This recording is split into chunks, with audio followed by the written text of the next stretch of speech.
अंबरनाथ नगरपालिकेतील सफाई कर्मचाऱ्यांच्या वारसांना अखेर वारसा हक्काने सफाई कर्मचारी पदाचे नियुक्तीपत्र देण्यात आले। बुधवारी आमदार डॉक्टर बालाजी किणीकर आणि मुख्य अधिकारी उमाकांत गायकवाड यांच्या हस्ते निकषांची पूर्तता करणाऱ्या 52 वारसांना सफाई कर्मचारी पदाचे नियुक्तीपत्र देण्यात आले। सफाई कर्मचाऱ्यांच्या वारसांना वारसा हक्काने सफाई कामगार म्हणून नियुक्ती करण्याचे प्रकरण मागील अनेक वर्षांपासून न्यायप्रविष्ट होते। त्यामुळे अंबरनाथ नगरपालिकेतील सफाई कर्मचाऱ्यांच्या वारसांना अनेक वर्ष प्रतीक्षा करावी लागली।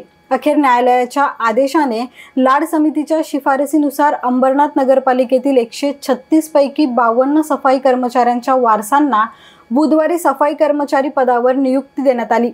यावेळी अनेक वर्ष नियुक्तीच्या प्रतीक्षेत असलेल्या वारसांना नियुक्तीपत्र मिळाल्याने त्यांच्या चेहऱ्यावर आनंद दिसून आला।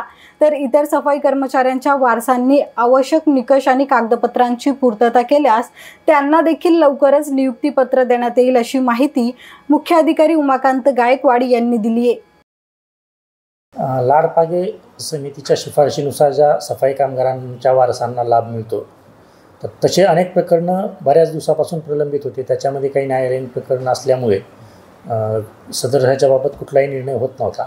मागील काही दिवसांपूर्वीच न्यायालयाने त्याबाबत स्पष्ट आदेश दिलेले होते। त्याप्रमाणे शासनाकडूनही आदेश निर्गमित झालेले होते। त्यानुसार नगर परिषद अंबरनाथकडील जे काही प्रलंबित प्रकरणं होते त्या सर्व प्रकरणांची छाननी करण्यात आली व जे काही लाभार्थी आहेत पात्र त्यांना त्यांच्या कागदपत्रांच्या पूर्ततेबाबत वेळोवेळी कळविण्यात आलेला आहे। त्यापैकी पूर्तता केलेल्या आज एकूण 52 जणांना नियुक्ती आदेश दिलेले आहेत। तसेच उर्वरित लोकांनाही त्रुटीबाबत पूर्तता करण्यासाठी येत्या सोमवारी आपण या ठिकाणी कॅम्प आयोजित केलेला आहे।